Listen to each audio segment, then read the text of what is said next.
Today on the Topping Show, the Daily Wire releases their very first comedic film, and it takes on men competing in women's sports. Conor McGregor is targeted as Ireland is overrun by crime and starts to restrict free speech. Sweden's Postal Union is sabotaging Tesla by blocking the delivery of Tesla license plate. Vivek calls out the RNC having a record low funds and losses under Ronna McDaniel. Bob Iger promises a modern Disney. Legendary investor and Warren Buffett colleague Charles Munger passes away earlier this week. Foxconn to invest about $1.5 billion into electronic manufacturing plants in India, and Amazon's purchase of Roomba hits an antitrust wall in the European Union. All of that and much, much more on The Topping Show.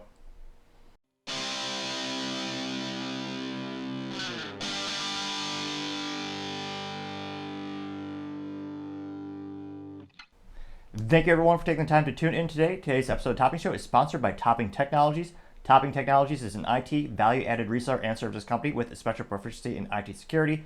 Heck, I see their founder at least twice a day. Gotta say he's quite handsome and brilliant. He's me, you see, that's the joke. If you're an IT leader or a business owner, you can reach the team at sales@toppingtechnologies.com. We're also trying to get to 4,000 subscribers by the end of December, so if you could click that button, I would greatly appreciate it.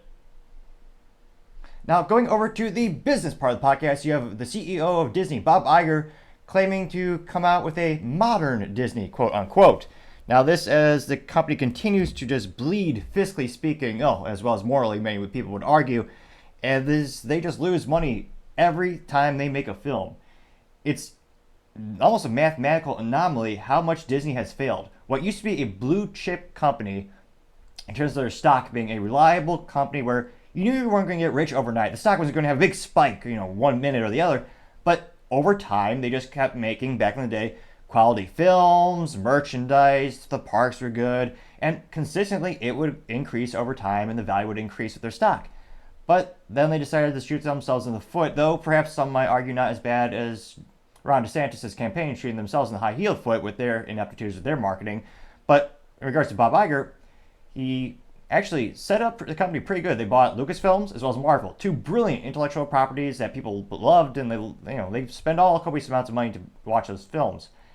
And then he gave the reins down to Bob Chapek, who proceeded to drive the company to the ground, increase the amount of political crap that they inject into these films, and they've been losing money on films ever since. And truth be told, Bob Chapek also ruined the parks in many ways, because he took away benefits from traditional membership holders at the park, increased the rates, decreasing how much value the consumer was getting.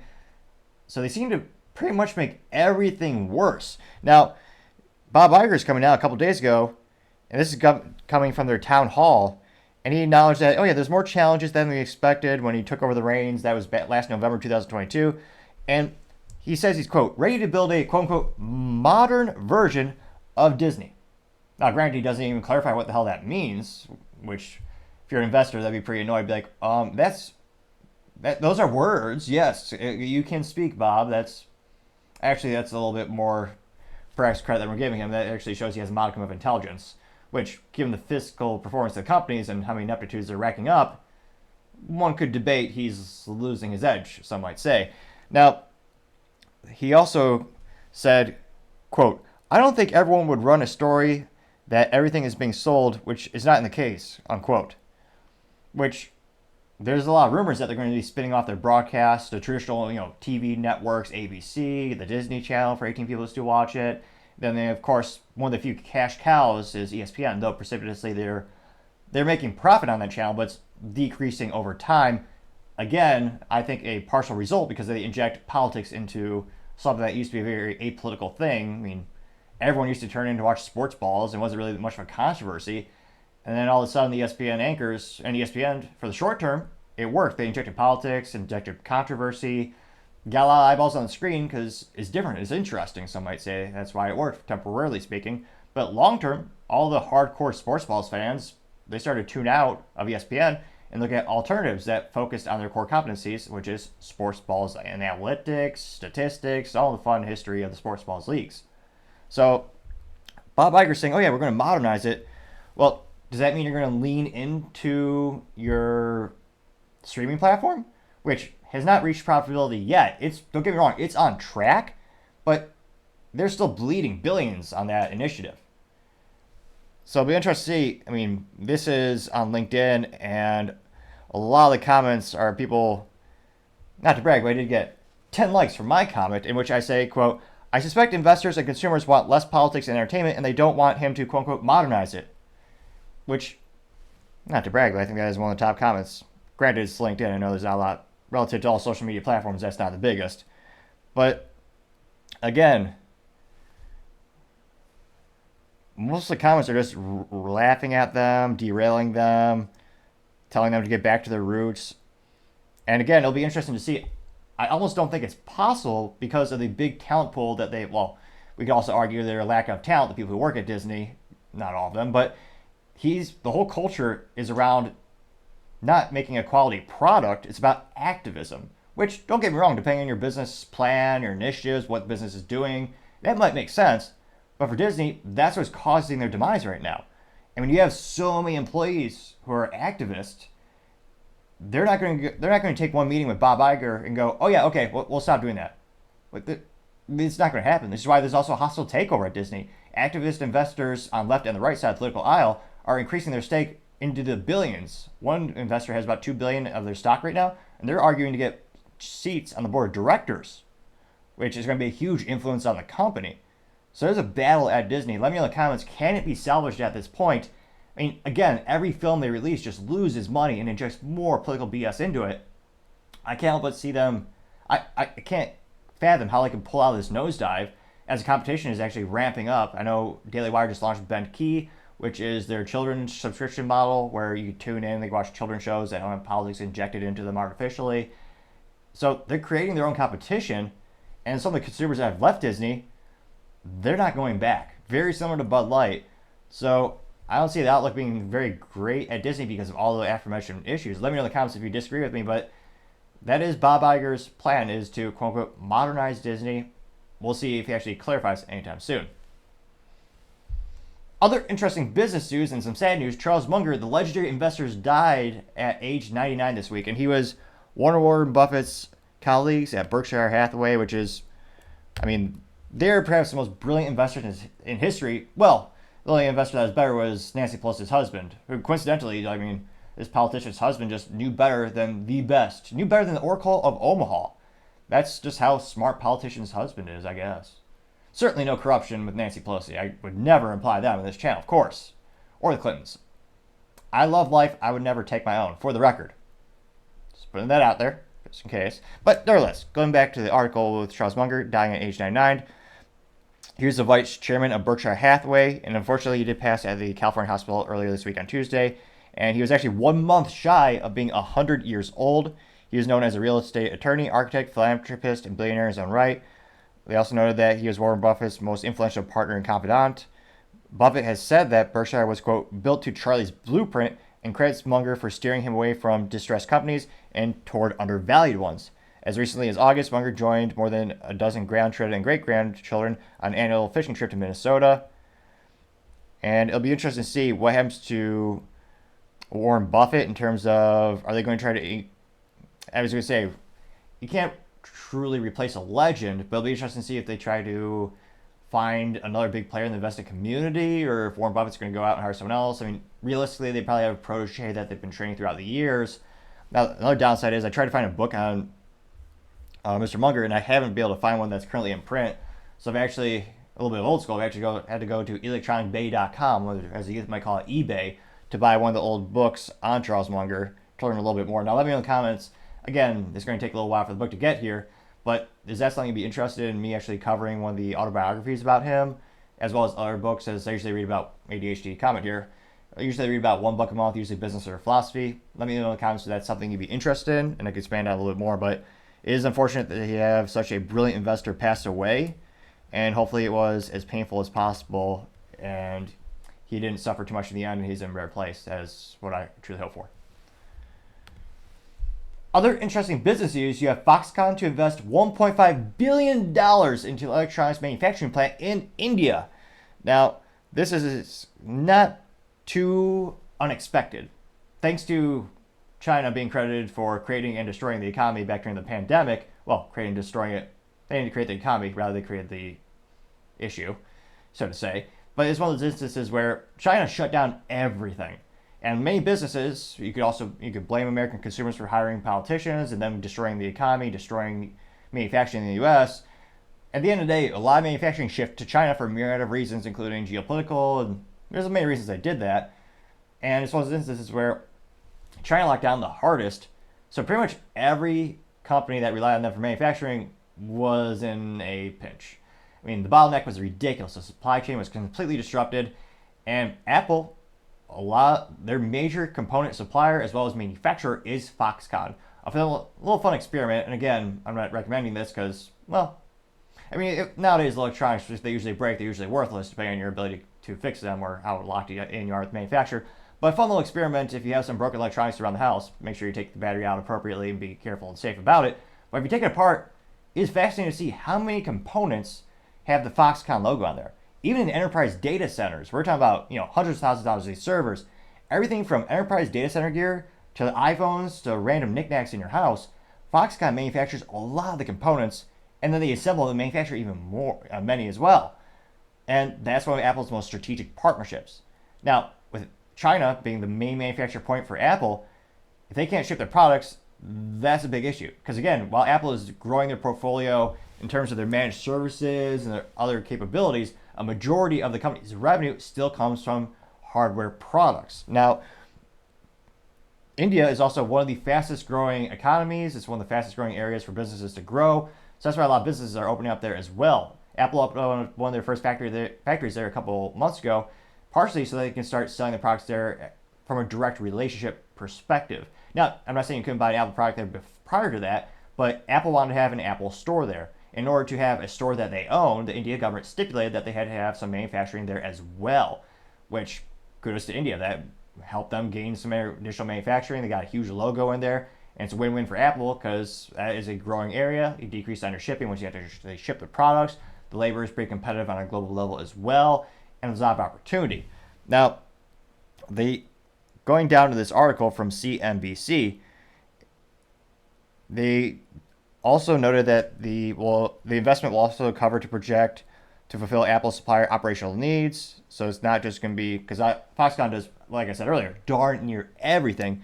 They also noted that the $1.541 billion investment was made through Foxconn subsidiary, Han Hai Technology, India Mega Development, which I almost want to say F for marketing, but it's such a long, hilariously comical name. It's almost hilariously charming because it's so long and cumbersome. Han Hai Technology, India Mega Development. I am almost a little disappointed they didn't just add on corporation at the very end just to make the title that much longer on their business cards to sound fancy and cool. Now, they noted that, pulling down here,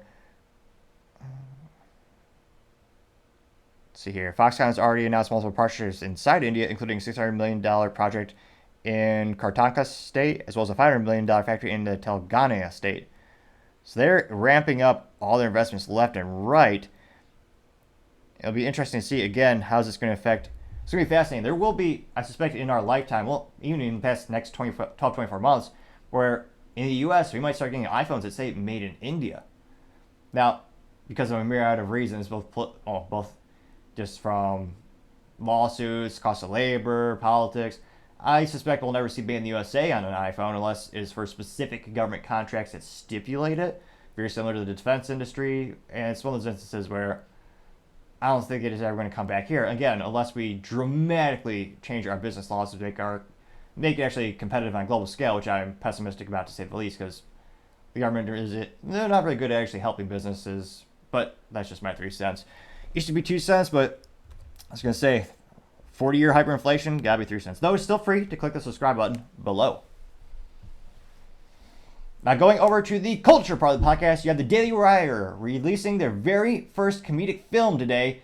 It's the first comedy perhaps in decades, this one being called Lady Ballers, which takes on the controversial topic of biological men competing in women's sports and, I was going to say, as you can guess, dominating pretty much in every aspect. I've yet to come across, and let me know in the comments if you have seen it, but I've yet to see an example where women join a men's sport, or I forget the terms, and they just dominate the category. I have not seen it. I'm not saying it doesn't exist. I mean, probably not, but it's fascinating to see there's only one way the sports goes, and they seem to have a ridiculously high advantage. Now, let me pull it up here. It's a short little 3-minute video, but it already got 23. This just a preview, and again, it comes out today at 8 p.m. It's got 23 million views on Jeremy Boring's personal LinkedIn, or sorry, not LinkedIn, his personal Twitter account, also known as X by 18 people. Jeremy Boring is a co-creator and co-CEO of The Daily Wire, which is one of the fastest growing media companies. They are headquartered out of Nashville, Tennessee. About 250 employees, best known for their podcast personalities or podcast guests, their hosts, being Ben Shapiro, Matt Walsh, Michael Knowles, Candace Owens, then Brett Cooper, her show being called The Comment Section with Brett Cooper. And they're growing exponentially. They're perhaps the most successful subscription company in that regard, and in terms of a streaming company.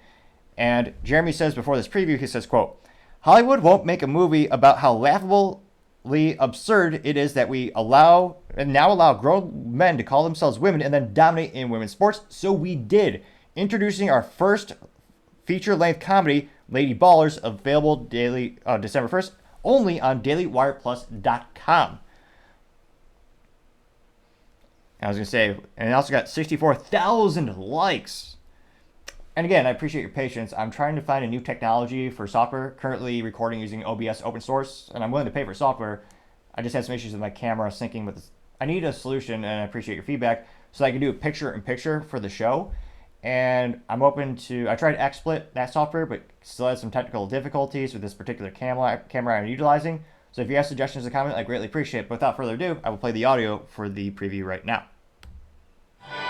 In a world where women's sports is being transformed, the Daily Wire calls foul with the most triggering comedy of the year.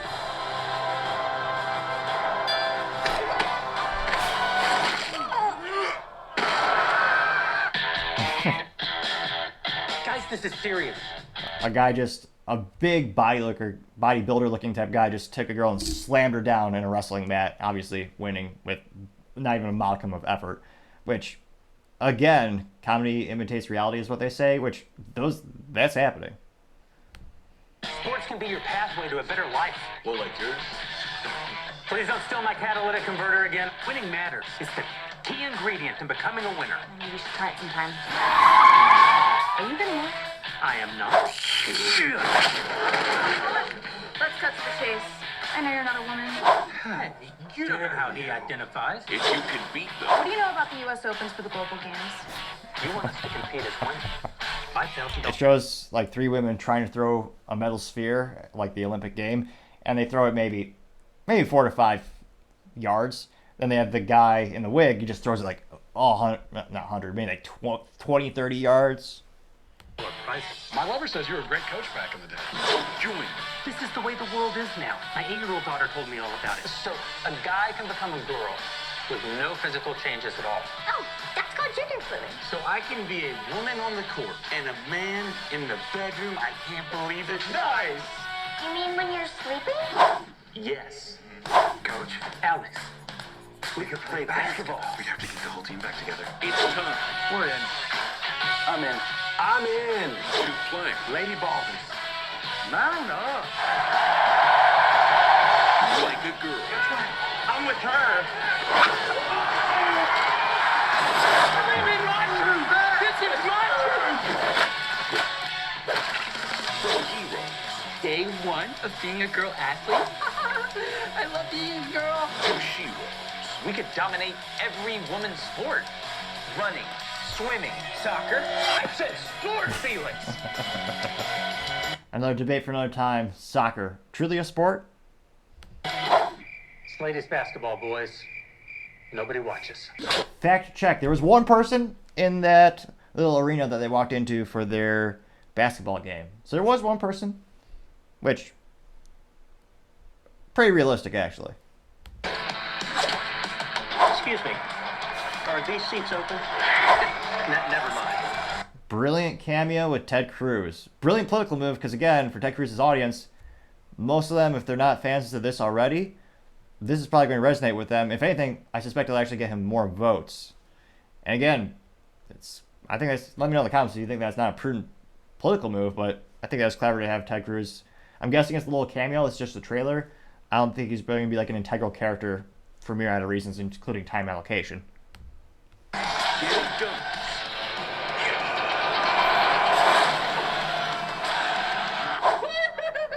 Kentucky Trunks.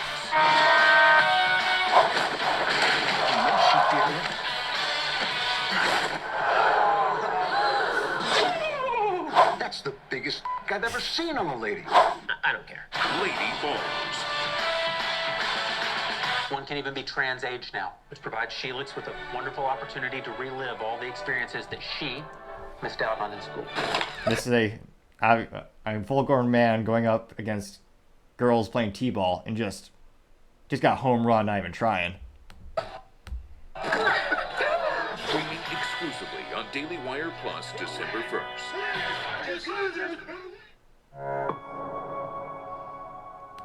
And that was brilliant. Now, the only downside from that preview is they didn't really utilize all of their talent. I mean, again, Ben Shapiro's the referee saying "I don't care" in his iconic voice. That's A+ marketing. That's Ben's shtick. That's brilliant. It's on point. It's on brand. It's funny. It's one of those instances where he's there. You had Andrew Clavin, who's another executive at the Daily Wire. He was the guy who said, "I've never seen a blank that big." But I didn't see a Matt Walsh in that. Or Michael Knowles. And again, they might be in the film, but they're not in the preview. And those are some of their top personalities. Same with Brett Cooper. Same with Candace Owens. Granted, I know there's a little bit of controversy or a little infighting with between Candace Owens and Ben Shapiro with their takes on the Palestine and Israeli conflict, war, whatever you want to call it. There's a conflict in and of itself between the two personalities, so I understand there's some drama there. But why is Matt Walsh not in this? Why is Michael Knowles not in this? Brett Cooper. And again, those are some of your top talents, which again, this is also a mechanism for them to advertise their other personalities and their other products that they sell, aka their podcasts, their merchandise. And I just feel like they kind of missed that opportunity there. Especially Matt Walsh. He became iconic in many respects by Matt Walsh's documentary, What is a Woman? I mean, that nearly doubled the size of the Daily Wire subscription base. It changed their company nearly overnight.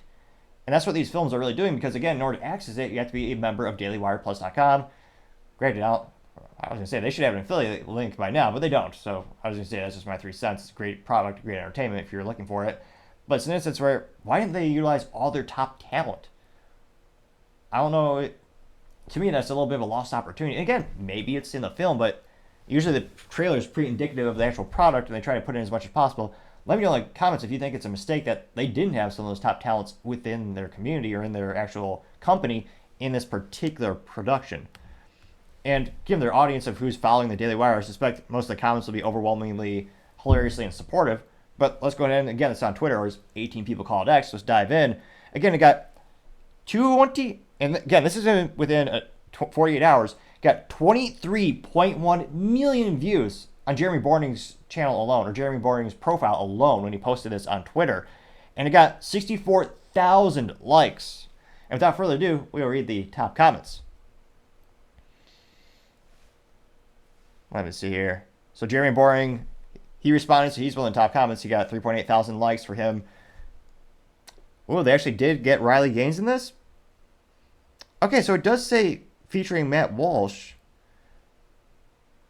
And then again, this is what Jeremy Boring is tagging in terms of he's saying this is starring all these people. So Matt Walsh is there, but I didn't see him in the preview. And okay, it also says featuring Brett Cooper, Michael Knowles. So they are there, but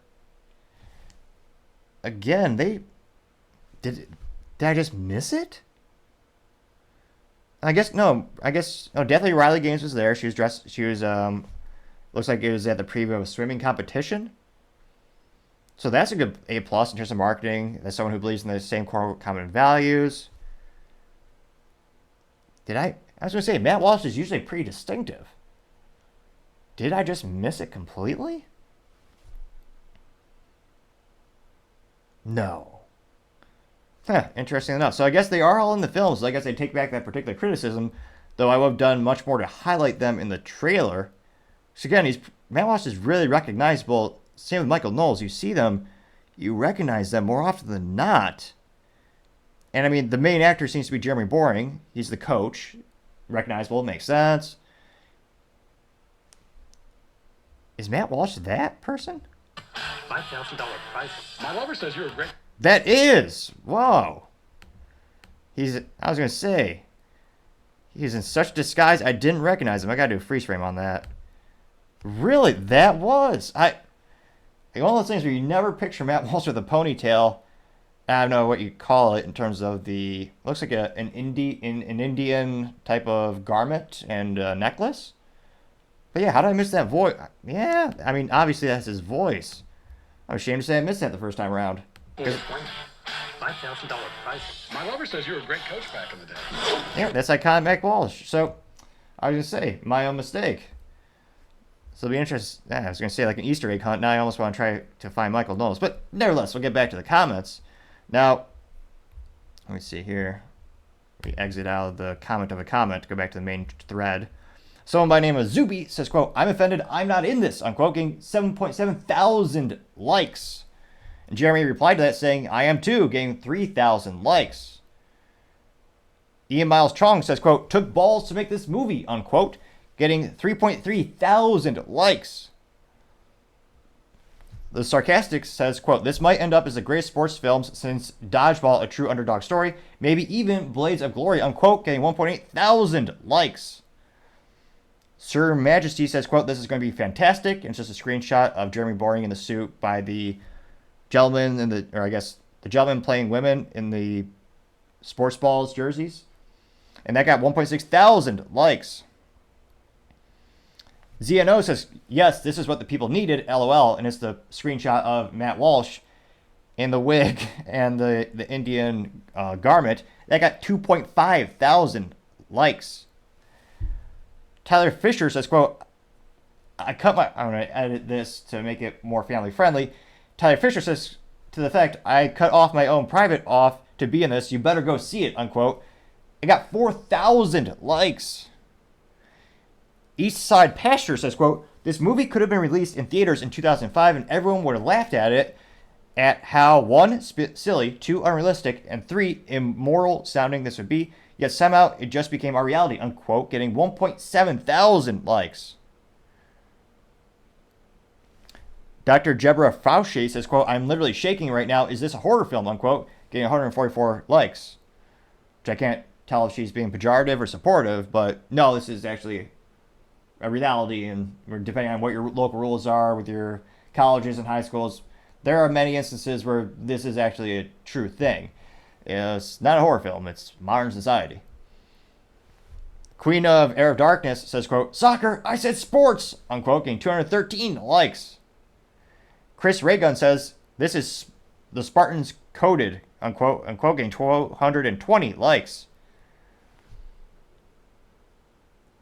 Satasha Krager says, quote, so excited, LOL. And it's a picture of, I think it is actually Brett Cooper dressed up in Native American garments and another co-host. So it's the channel covering it's inside the movie, it's the channel covering one of the events. And it got 523 likes. Brandon Brown says, quote, Matt Walsh makes a good hippie, unquote. 633 likes next to that picture. Christopher Calvin Reese says, quote, this is amazing. The Babylon Bee has taught us that part of reaching the culture is knowing how to use humor to make important points on morality, faith, and society. But the names of this Lady Ballers is truly hilarious. Who of the Daily Wire is responsible for this title? Unquote, getting 1,000 likes. Let's see here. Chrissy Mayer says, quote, is there any way this could be released in theaters even for a week? It's a great time to take advantage of the fact that Hollywood's got nothing cooking in the comedy department, unquote, getting 129 likes. To which I would say, probably not. Because, again, most of those distributors would probably refuse to actually distribute the film. And most of the theaters would probably have boycotts from all the adult children who just cannot fathom anyone else having a different perspective, yet alone having a modicum of comedy. So, no, I don't think a movie theater, or I should specify, I don't think a mass chain of movie theaters would have this film. The odds of that are pretty low. Plus, it kind of go against their idea. Daily Wire is trying to build alternative media. They're building their website. They're building the software subscription service. And they made this film so that you would pay for a subscription to see it. So you could build that alternative media. So having it in traditional theaters doesn't really help with that vision and that goal. So that's a few reasons I don't think that's actually a realistic thing to expect for this to actually come to theaters anytime soon. Now, other comments come from America First. Although this person, interesting enough, it says America First, but they have an emoji of the Israeli flag inside their profile picture. But nevertheless, this alleged American First profile says, quote, haven't seen a good comedy in years. Really excited to see this one, unquote, getting 654 likes. Clifton Duncan says, quote, this looks legitimately hilarious, unquote, getting 918 likes. Let's see here. Let's see. Jay Viper says, and I just got Daily Wire Plus. Never saw this coming, unquote, getting 148 likes, which is exactly why they're making these films, not just to make a difference, make a dent in the universe, but also in another way of doing that is building up your business, building up the subscription base, building up that whole channel of alternative media, and drawing in new consumers, new people who believe in that vision.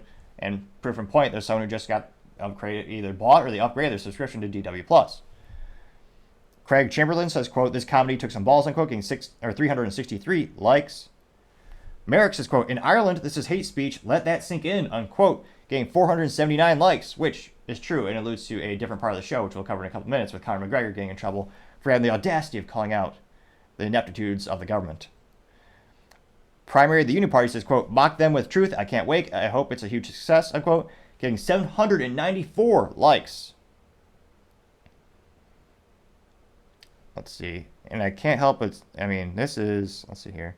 Paul Zoomfula says, quote, Democrats will say this is hate speech and insist that the Daily Wire be thrown off every platform that carries them, pointing out the absurdity of left ideologies is illegal in Biden's America, unquote, getting 532 likes.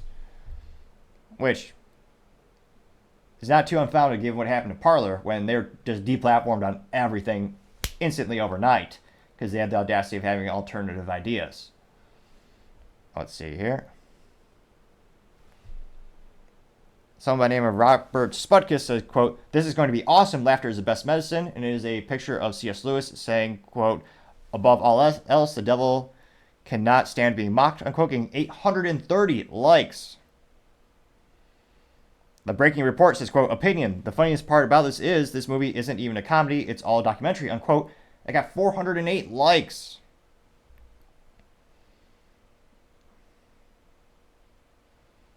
Let's see here.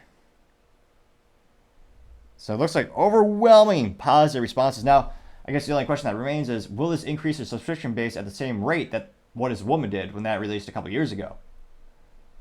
It is certainly calling out a big cultural issue, very similar to What Is a Woman did. Now, if I were a gambling man, I'd say they'd probably increase their subscription size 20%.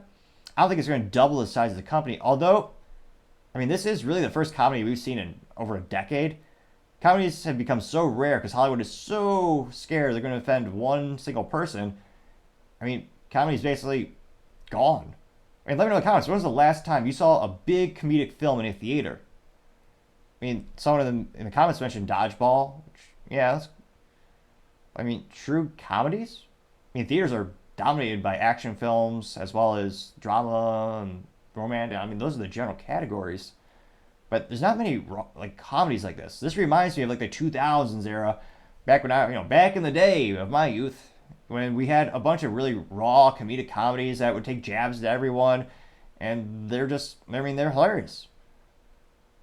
So maybe we'll increase the subscription size substantially, but I'm going to guess it's around 20%. Let me know in the comments. It'd be fascinating to hear what you have to say.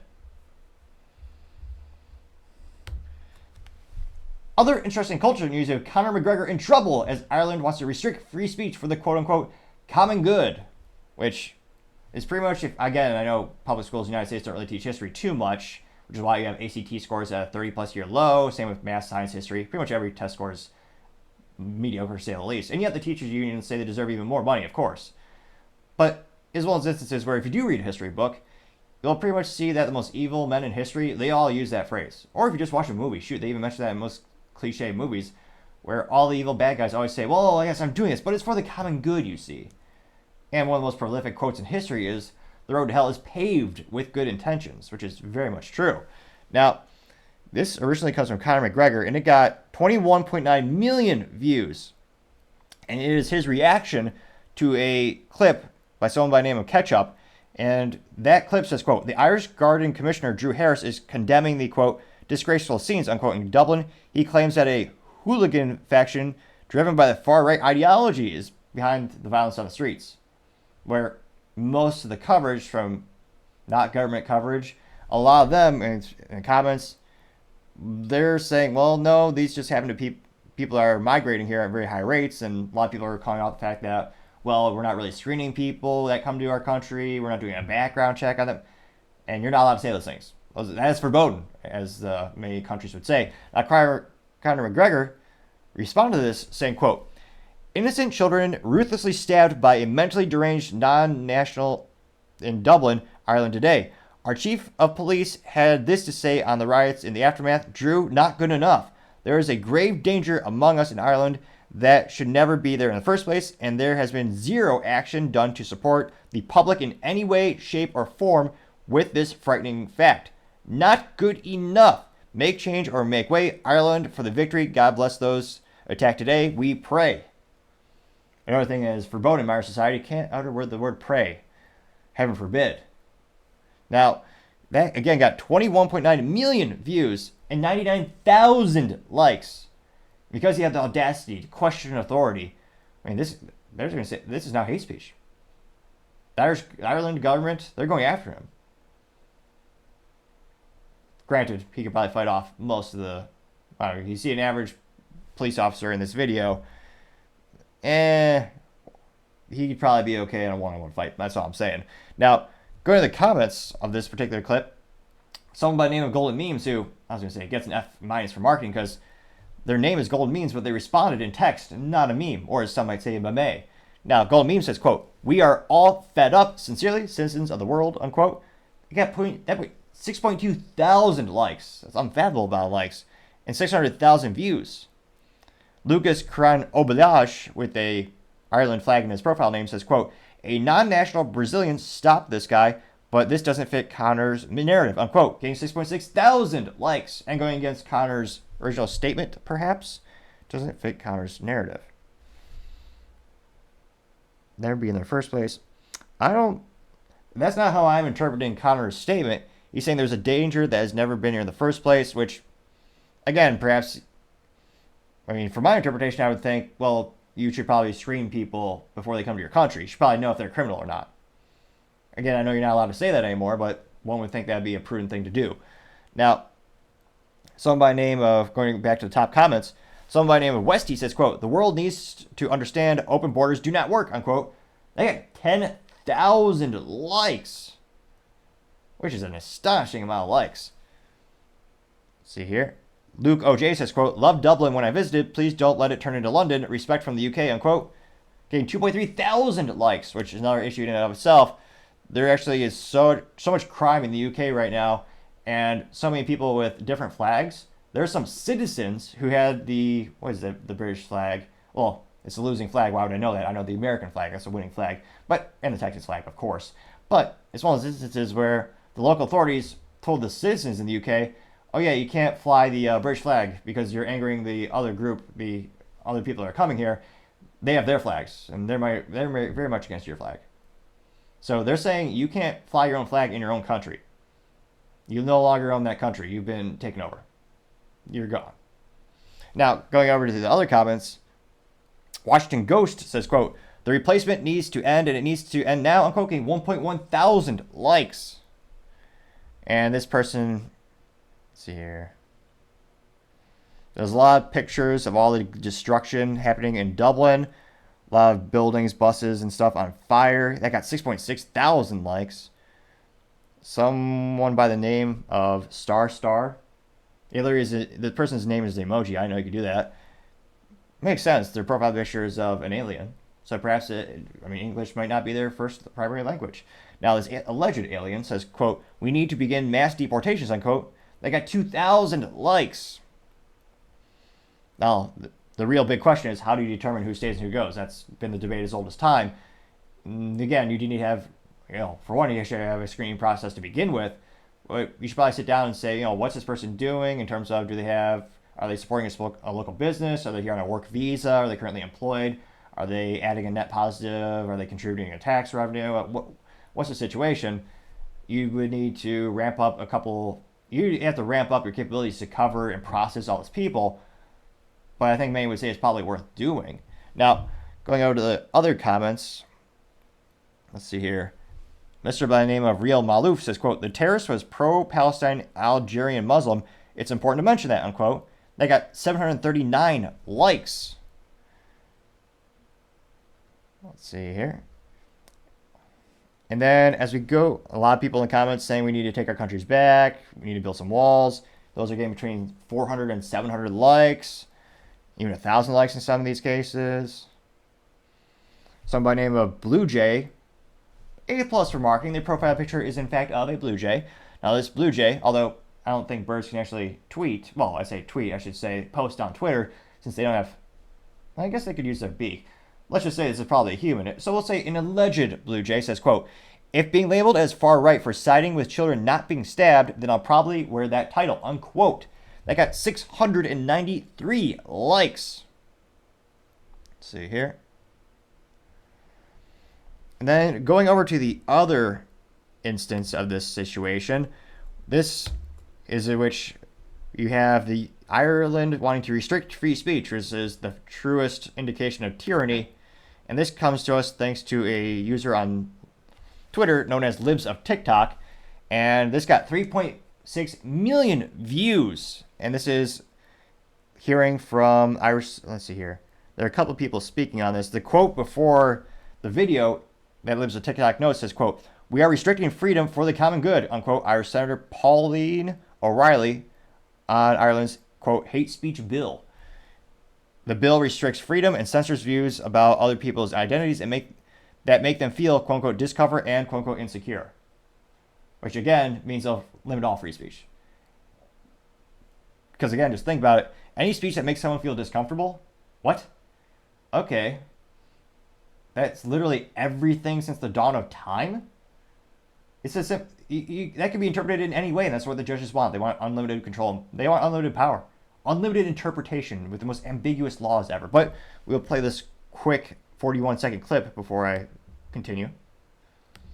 When you think about it, all law, all legislation is about the restriction of freedom. That's exactly what we're doing here, is we are restricting freedom, but we're doing it for the common good. Oh. You will see throughout our constitution, yes, you have rights, but they are restricted for the common good.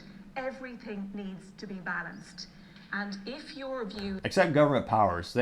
Funny enough, all these politicians go, oh yeah, more laws, more, but nothing to restrict us, of course. We get all the power. No restrictions in our regard. On other people's identities go to make their lives unsafe, insecure, and cause them such deep discomfort that they cannot live in peace, then I believe that it is our job as legislators to restrict those freedoms for the common good. When you think about perhaps the most mentally and morally vacuous thing I've heard in quite some time. Granted, the bar is pretty low, just tuning into any politician usually these days. Well, they usually lose some brain cells tuning in, but also usually just full of moral depravity and disgusting unconstitutional ideas. Now, going to the comments section, again, that got 3.6 million views and 16,000 likes. Again, this is what they're going to use to go after Conor McGregor for having the audacity of tweeting something, of saying that he's praying for the people to get better who are injured, and that the country needs to do something about these situations. It's no longer a slippery slope theory, it's a slippery slope rule. It's one of those instances where every time, and we talked about this with a lot of topics, including the Second Amendment, a lot of social issues. It's one of those things where the slippery slope is just all too true. It's not even a theory anymore. I would argue it's actually the proven concept by this point. Now, going to the comments section, again, got 3.6 million views. The Dank Knight says, quote, anyone who tries to restrict your freedoms to make others feel safe is your enemy. Thank you for attending my TED Talk, unquote. That got 2.9 thousand likes. Dr. Clown PhD says, quote, George Orwell has an important message for you. It is a picture of George Orwell, I believe it's using AI, holding a sign, and it says, I effing told you, unquote. Which is true, which is why perhaps public schools don't teach these books, because government doesn't want to know you. The worst, most morally depraved things in history are always done by governments. mean, every person, I would argue, should read 1984 by George Orwell, as well as Animal House by George Orwell. They're not just brilliant novels, but there are a lot of great morals they can read from the books, including the biggest moral of all, which is don't trust the government. It's one of those instances where everything in those books is happening in real life. Some might argue even worse in real life, given how much power the government now has via technology as well. Now, that got 1.6 thousand likes. Someone by the name of Libercat TM says, quote, in other words, free speech is dangerous unless liberals control it, unquote. That got 1.7 thousand likes. Stikes Hammer 666 says, quote, give Ireland back to the Irish and take it away from their political prostitute class, unquote. Getting 1.6 thousand likes. Planet of Memes says, quote, if you say things like you're restricting free speech for the common good, you're not on the side of the good guys, unquote. Got 1,000 likes. Mad Bomber says, quote, the Irish will have to speak loud and clear on their next election or they will be silenced forever, unquote, getting 244 likes. Although who's to say if there's even going to be a next election? I mean, just saying I want to vote for Bob or someone else, I mean, someone else they could feel threatened by that. And they might restrict your free speech. Oh no, we're going to label that person as an extremist or a terrorist or whatever pejorative term you want to use that the government has used historically to circumvent any modicum of laws or rights people used to have. Just label them something and all those rights just vanish in a second. The Patriot Act, among other things. Someone by the name of Freddie says, quote, before communism, the final words of any free nation was, quote, for the better good, unquote. They got 438 likes. Deepa says, quote, Ireland is looking like another 1984 country, unquote, getting 431 likes. Very true. The Appalachian Podcast says, quote, we'd like to restrict her for the common good, unquote, getting 449 likes. Someone by name, again, Libercat TM said again, says, quote, remember when he warned us, and there's a picture of Trump, and he said, and the text next to Trump is, I told you they were corrupt as hell, believe me now, unquote, getting 523 likes. Let's see here. A lot of AI being used to generate pictures of George Orwell, saying I effing told you so, or I was right. Brit says, quote, hurting someone's feelings is not a crime, unquote, getting 110 likes, and yes, that's what will happen once this law is passed. Or if they just signed their pen, just made it a law in a New York minute. Now, let's see here. Kurt Schumer says, quote, people like this, no matter what country, should never be allowed to have power. This is the very definition of tyranny. Once they're in, it's almost possible to get them out. They'll strip you of your rights and stay in power for, quote unquote, the common good, unquote, getting 717 likes.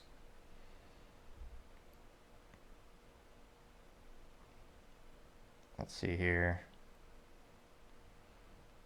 And it looks like overwhelmingly positive responses in regard to people pushing against this draconian dystopian nightmare of trying to restrict free speech.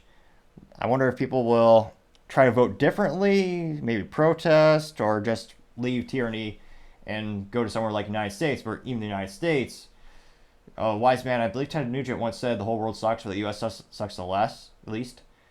It's one of the instances where there are many states in the United States that are actually pushing for laws like this. I'll restrict your free speech. I believe Michigan is actually one of the instances where it passed one of their house. I believe it was the House. It passed one part of the government. It's going to be sent over to the other to be approved, possibly, in which, yes, it would be a crime to make someone else feel uncomfortable with your speech. And again, the language is so broad, it can mean anything, which is what they want, which is why you should be very fearful if you care about your rights. But it'll be interesting to see what happens with Ireland, if maybe Conor McGregor just becomes a full-blown American citizen, or what he does in that regard. But it'll be interesting to see. As I always say, time shall tell. Now, going over to the political part of the podcast, you have Sweden's Postal Union is sabotaging Tesla by blocking the delivery of license plates, and also feeling into the stereotypes of corrupt, lazy unions doing stuff like this, where instead of trying to compete them by working harder, being intelligent, they're just going to merely sabotage and be lazy. Now, this comes to us thanks to The Verge, and this particular article is by Umar Shakir, and they noted that Tesla is suing Sweden's postal agency and wins, and the fight against the unions escalate. They know that Tesla is suing the government as the company resists. Let me see here. The country's postal workers blocked the delivery of license plates in solidarity, but now the transportation agency must deliver. Let's see. I wonder how much they sued it for. After workers, an hour later. Now, Reuters reported the court is siding with Tesla and that Sweden's transportation agency must get Tesla the license plates within 7 days or pay a fine of 1 million Swedish crowns, which in real money, US dollars, is US is fiat, not money, so it's not that real. But nevertheless, in US currency is worth $95,000 for that fine. Prior to the ruling, CNBC reported that Tesla called the postal workers' refusal to deliver license plates as, quote-unquote, discriminatory attack, and that the Swedish government has a, quote, constitutional obligation to get the plates to the vehicle owners. About 130 workers at the 7 Tesla repair shops in Sweden have walked out in the past month, according to their labor's union. If Metall, the largest union for the manufacturer workers in the country, Tesla's refused to negotiate as collective bargaining, probably because they don't want to go out of business like the big three, aka General Motors and, well, Ford didn't go bankrupt, they almost did, but GM and Chrysler went bankrupt in part because of the ridiculous expenses of the unions. Fascinating how the same companies that have the biggest unions produce the least reliable products and most expensive products. Interesting fact. Let's see here. So it'll be interesting to see. I'm actually shocked they won in court, given how much government is just siding with our government these years. And usually, little unethical relationship between the unions and the public sectors and the governments is usually they'll get the politicians elected, the politicians will give them juicy contracts, and they kind of just circle each other, and the unions will pay to get politicians elected. And it goes more and more and more, just why, mainly the unions in the United States get paid more and more and more, like the teachers' unions. They just make more and more money every single year, even though their performance is at an all-time low.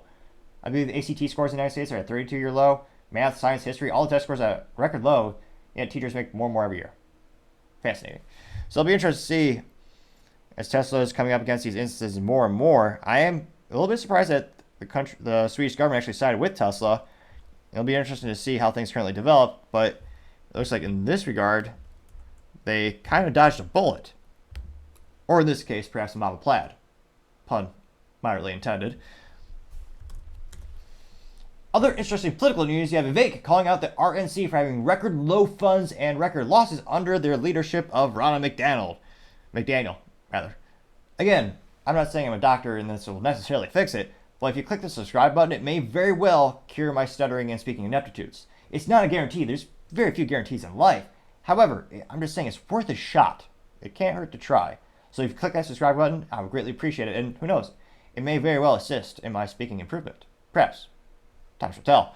Now, specifically, Vivek was responding to a tweet by someone by the name of Simon Ataba. This person said, quote, "So sad, donations to the Republican National Committee hits an 8-year low under the GOP chairman, Ronna McDaniel," report says, unquote.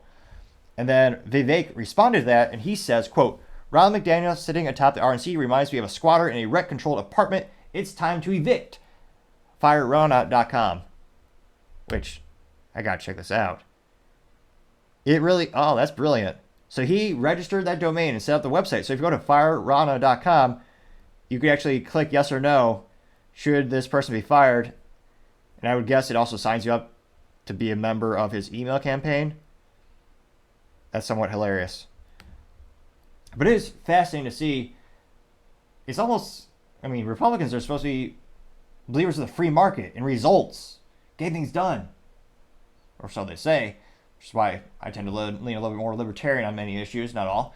But it's one of those instances where she's failed again and again and again and again. And they have record low funds. And it's a leadership issue as well. You see the same instance with a moderately parallel instance with the NRA, the National Rifle Association. It's an instance where many people signed up for that organization because they believe in gun rights. They want to have their freedoms back. They believe in the Second Amendment. And yet, while the NRA does some good safety training for some people, and I recognize there's a good there, they have some charities, nonprofits that they work with to educate children. I understand there's some good to the NRA, but they're really not getting a lot of things done when it comes to rights in the Second Amendment. In fact, they actually endorsed Trump's ban on bump stocks, which from a legal perspective is a terrible legal precedent because it redefined the definition of a machine gun.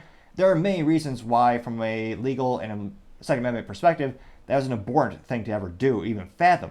And the NRA is just known for conceding more and more, giving up inches and giving up miles to losing our rights and playing politics. And that's why many people, including myself, when the NRA calls and asks me, "Oh, you'd like to donate more, or would you like to increase your membership level?" I tell them every single time. Right? And again, I don't have any animus towards the very person doing it. Sometimes they're a contractor or they work in the main company.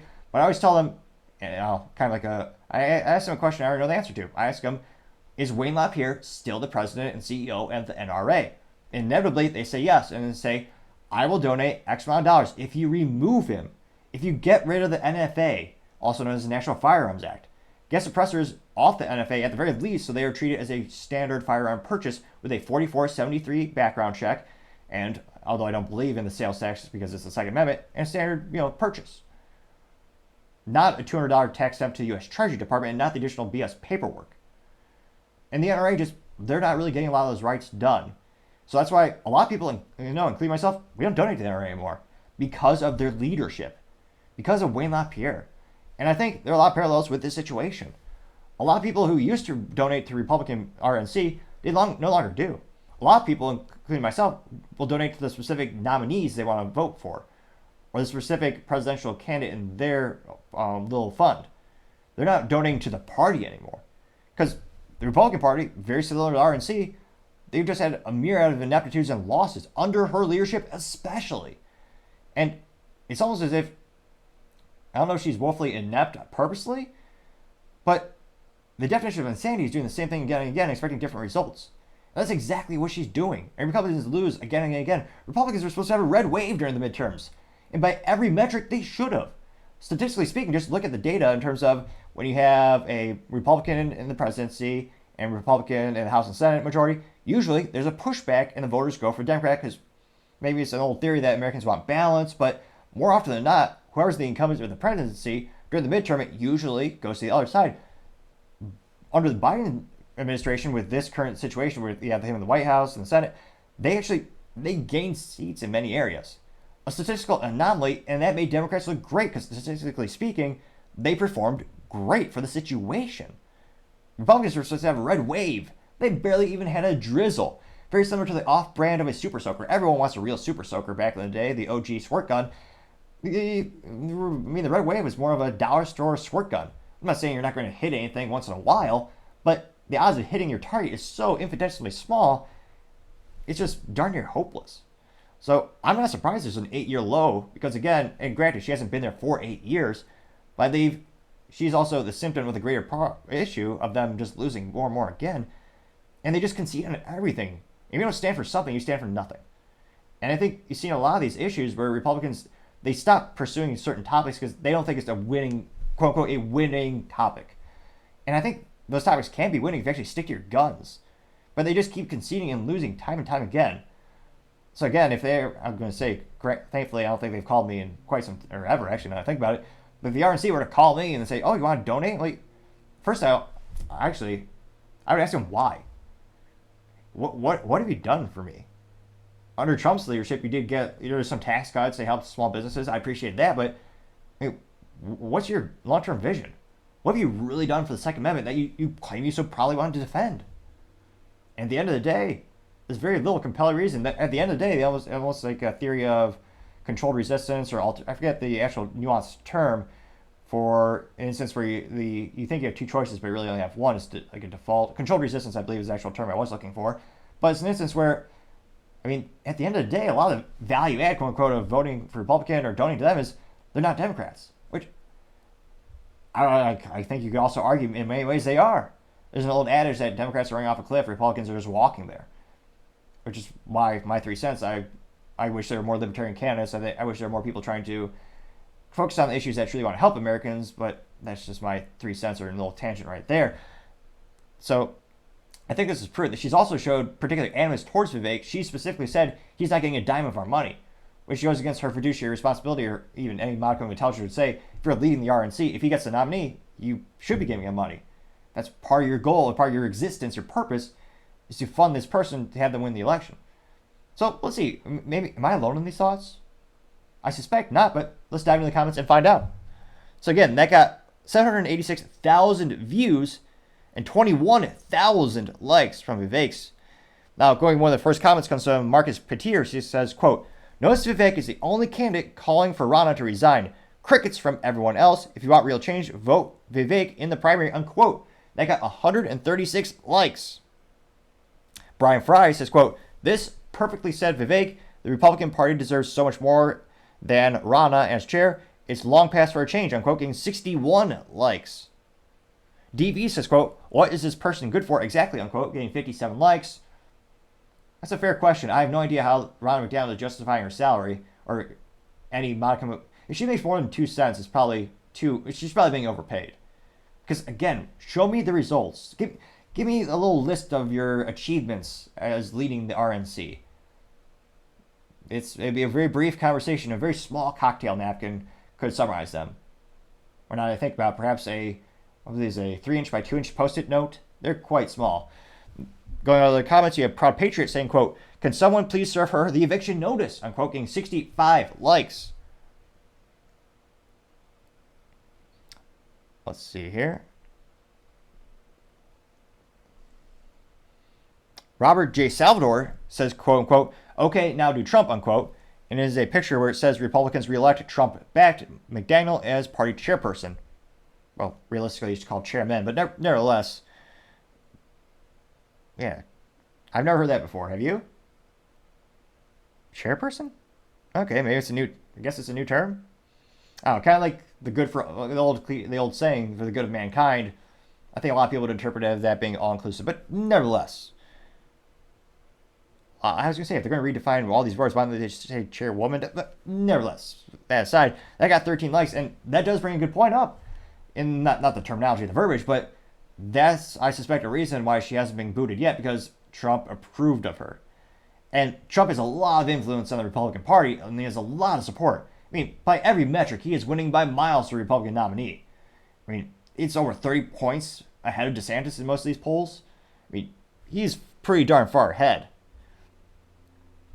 Let's see here. So you got one contrarian statement. James Lynette says, quote, "She's the ultimate example of leveraging your name to get to places you have no business being," unquote, getting 26 likes.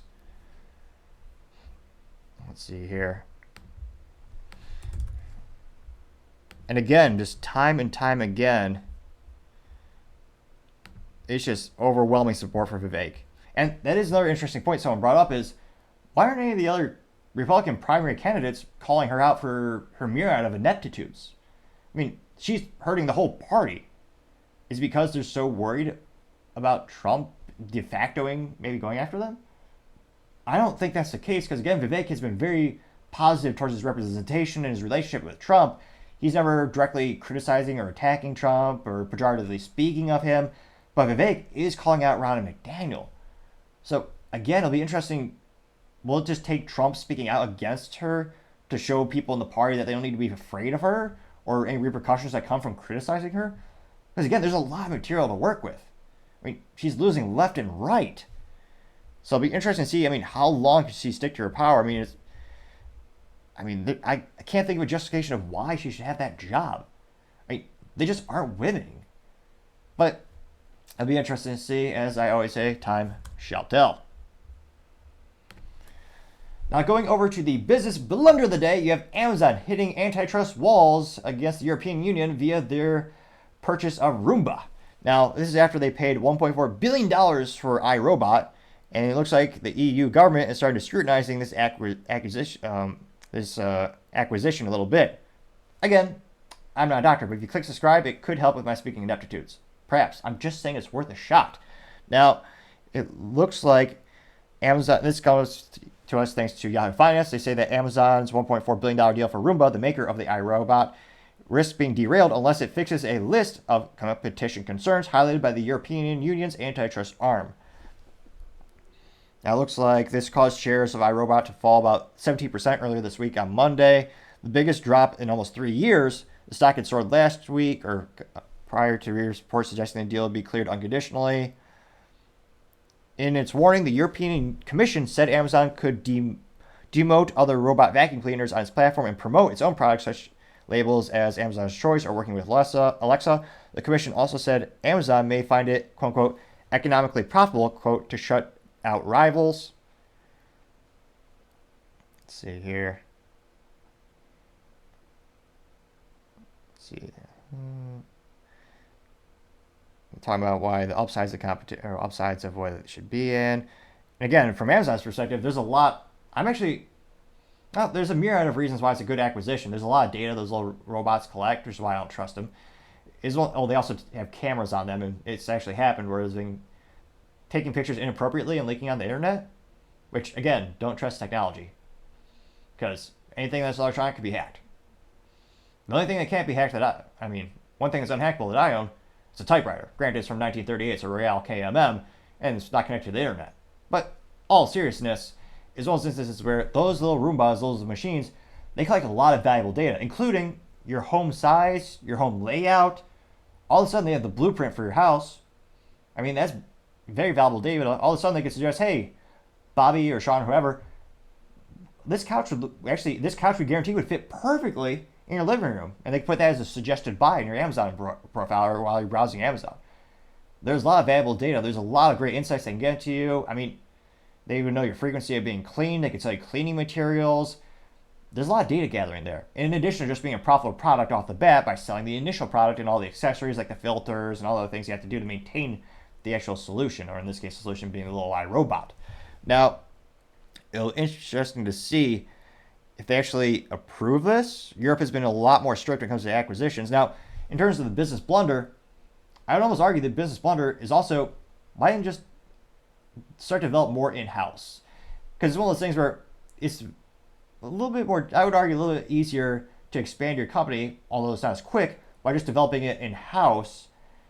Because when you're going out and you're buying all these companies, that's where a lot of these red flags come up. That's where the antitrust, all these concerns are coming up. And I get it. The iRobot is a huge brand. It's a great logo. And a lot of people already know and trust the brand. And that being said, Amazon has darn near unlimited resources these days. Why not just make their own?